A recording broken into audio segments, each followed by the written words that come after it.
Halo Infinite Multiplayer. It's really fucking good.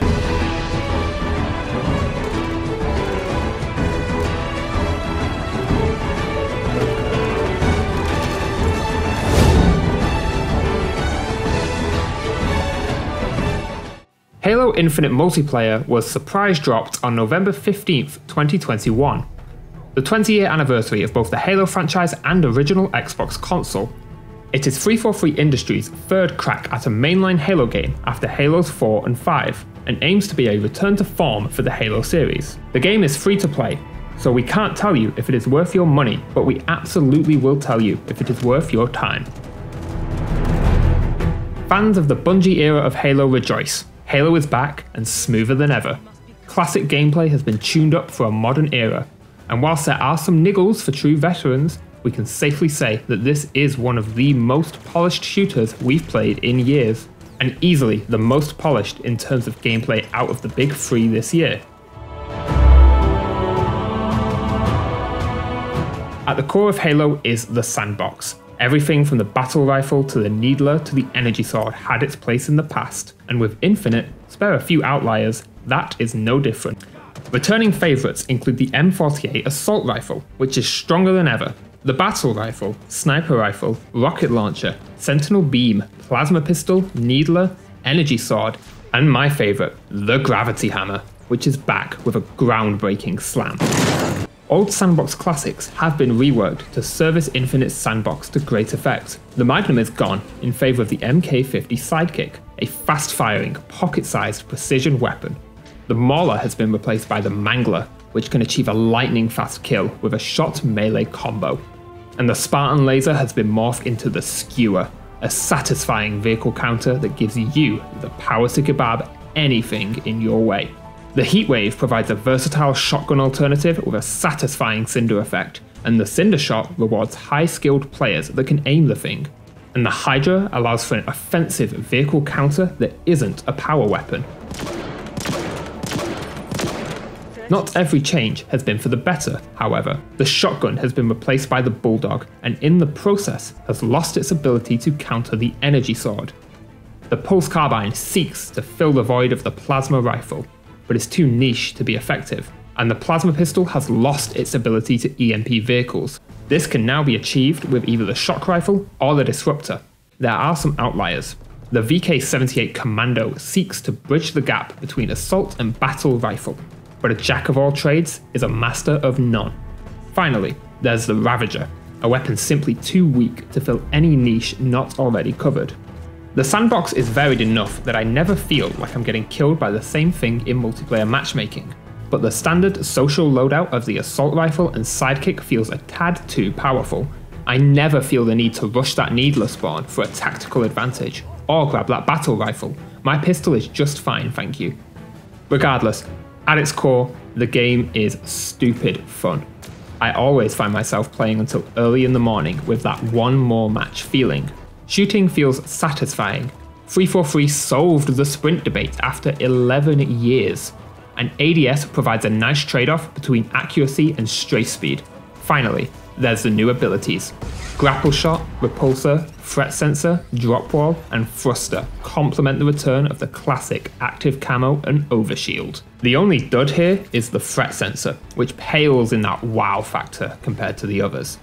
The drop wall is fantastic for defending objective paths, and the thruster allows for quick dodges in the high action. The real stars of the show are absolutely the grapple hook and repulsor. The latter lets you lob anything back towards your enemies. Everything from a grenade to a warthog to enemies themselves can be pushed around to your heart's content. Then there's the grapple shot, the pinnacle of the Halo sandbox. It can pull weapons to you, allow you to swing like a certain Spider-Man, and grab your enemies for a quick Halo-style hug. The gameplay is simply sublime. Chef's kiss. I haven't thought about Call of Duty or Battlefield since November 14th. Yet, there are some problems here. No player collision is the biggest issue for me.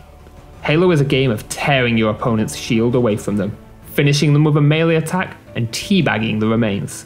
With no collision between players, Those up close and personal battles frequently end in frustration when instead of introducing your enemy to the butt of your rifle, you instead phase right through him, only to get shot in the back.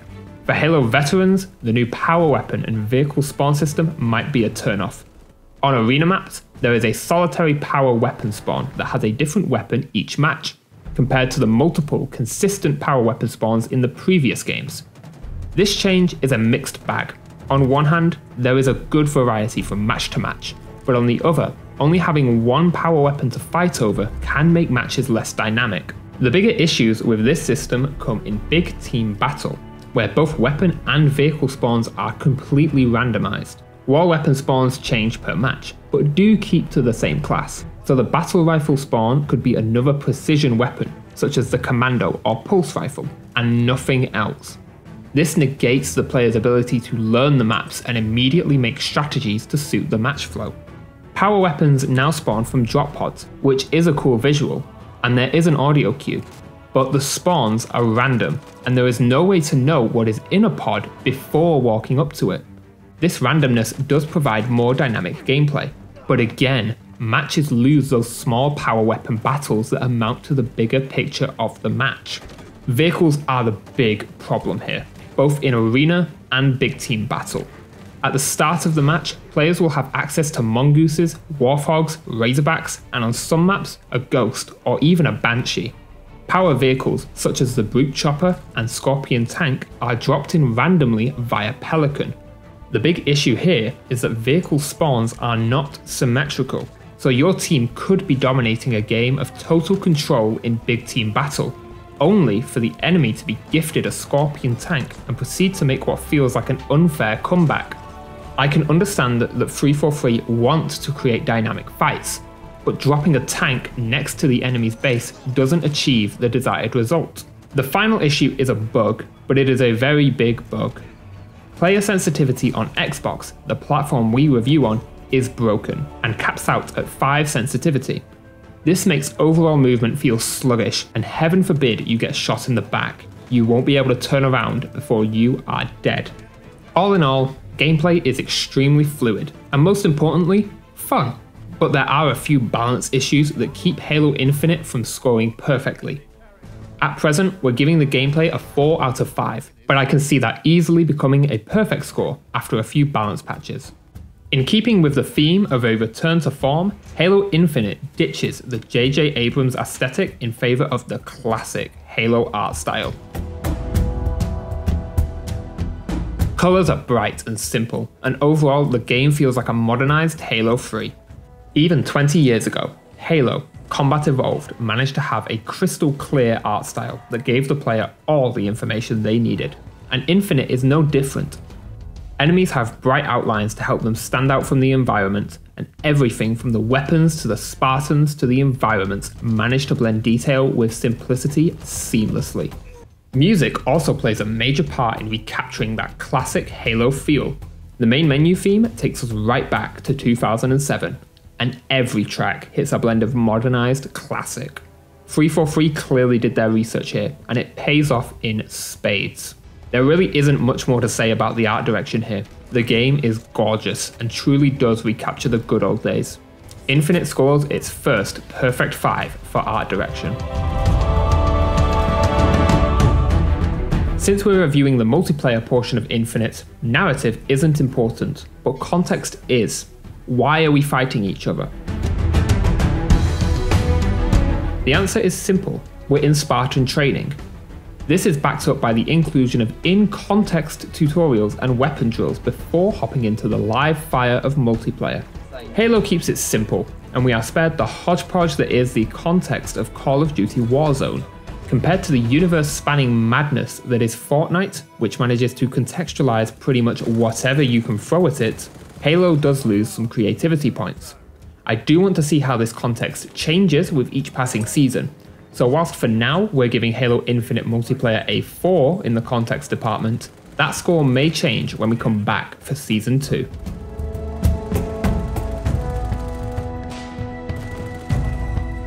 Specs is a section where we take a look at the hard offerings of games. What content are you in for? Does the game run at a smooth FPS?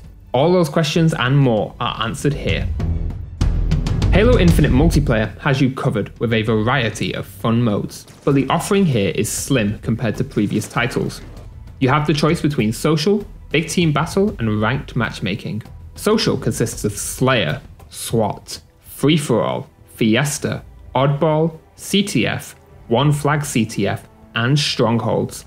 At launch, SWAT, Free-for-all, and Fiesta were missing from this list, and Infection, a Halo staple, is nowhere to be seen.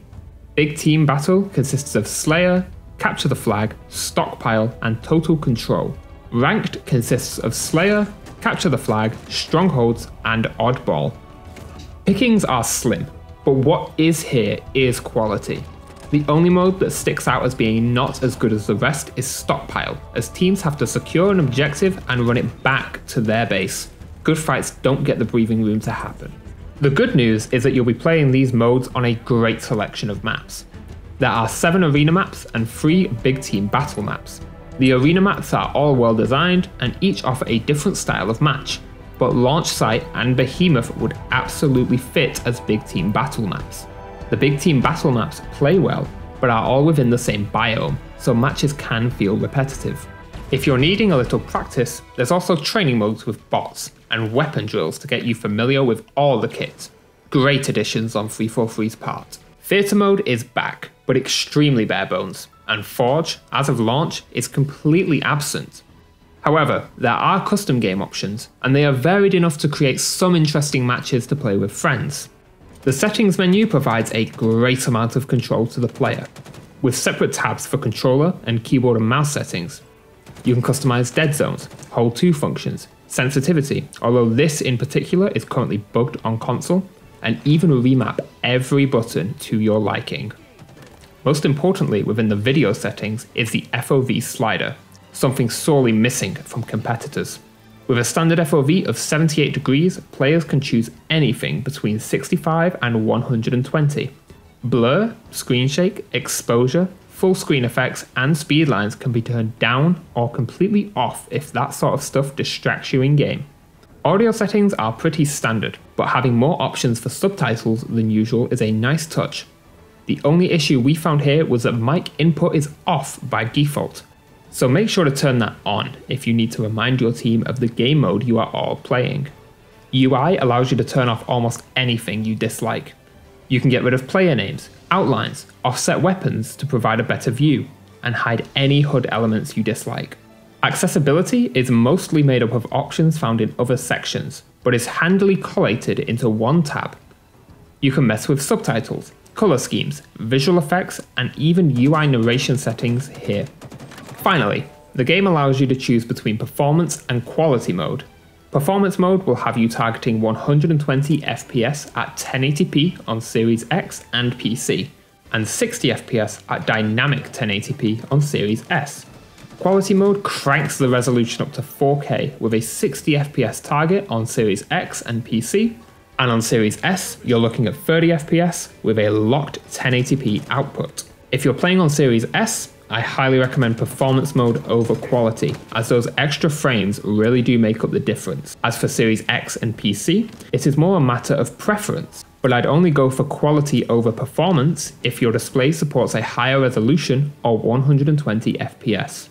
In terms of settings, Halo Infinite knocks it out of the park, but that greatness is brought down by the standard content the game offers. There is a lot missing here, and I hope that 343 continues to add to the content pile. With the massive omission of Forge, and missing Halo staples such as Infected, no amount of great settings can save this section from getting a free.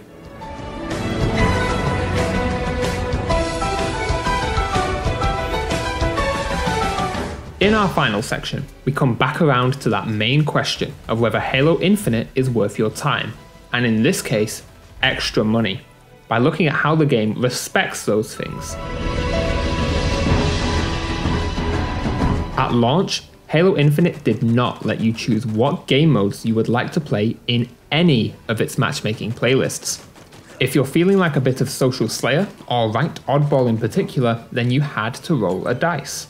It was inherently frustrating to want a certain game mode to pop up, be it for enjoyment or for a certain challenge, only to have it not appear for sometimes hours.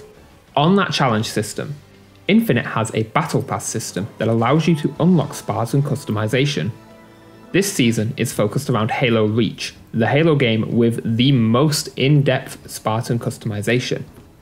Challenge XP is the only way to currently progress within this system, and as a result, it has destroyed game flow. Players are far more interested in completing challenges than playing the game, and will stand by certain weapon spawns or even leave game modes they don't need at that moment in service of progression.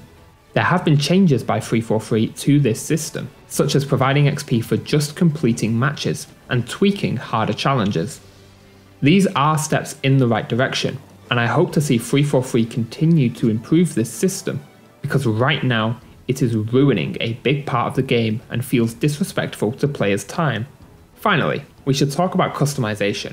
This has always and will always be a major part of Halo. The ability to make your Spartan unique is a big part of the fun. The current Battle Pass offers a decent selection of Reach armors and even kits to cosplay as members of Noble Team, but there are some major problems here. Firstly, armor pieces are locked to cores. The Battle Pass mostly consists of Mark V armor with some Mark VII sprinkled in. This means that if you unlock a cool piece of armor, you can only use it on one armor set. You cannot mix and match cores, and it takes away from the overall customization in a massive way. Then there is the fact that certain Reach armors are locked into the shop. If you're a CQB or security fan, then you're simply out of luck. Get ready to pay up when the time comes. However, these are not the most egregious examples. At level 20 of the pass, you unlock your first kit for Carter, and this includes the Commando shoulder piece, a particular favourite. Kits are also locked, it's all or nothing. The bad part here is that the Commando shoulders aren't in the Battle Pass, but are instead sold in the store, and the prices in this store are nuts. Credit packs are going to run you £3.59 for 500 credits, all the way up to £71.99 for 11,500 credits. This price system is pretty in line with the likes of Fortnite and Warzone, but when 343 are charging £8 for a visor, charm and stance, or £15 for a few armor attachments that are all locked to the Mark VII core, it feels like an extreme waste of money. Finally, there are events, of which we've had one so far. In this event, the Battle Pass, which was free, could only be progressed a certain amount of tiers, and only for a week. Once again, customization in this pass was locked to another core, Yoroi. I don't see any reason to cap players' progress like this aside from to prolong progression over events. All in all, both the progression and monetization systems feel like a disrespect to the player's time and money in their current state. And at launch, we would have given this system the minimum score of 1. However, 343 do seem committed to improving the system, and will be checking in each season to see what improvements are made. At present, however, the commitment to this game when it comes to how it respects your time and money is poor, and lands a 2 as a result.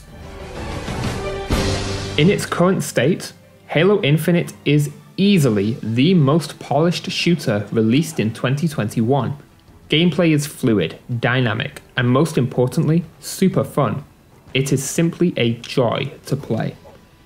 However, massive omissions such as Forge and a free-to-play progression model that feels disrespectful to our time and harms the overall experience truly bring the game down from what could have been legendary status and a true return to form. Halo Infinite is absolutely worth your time, but that should come with the knowledge that you are here for the gameplay over all else. If you're a fan of making custom games or like customizing your Spartan to the extreme, then you are going to be somewhat disappointed. It should be stated that Halo Infinite is absolutely not worth any of your money in its current state.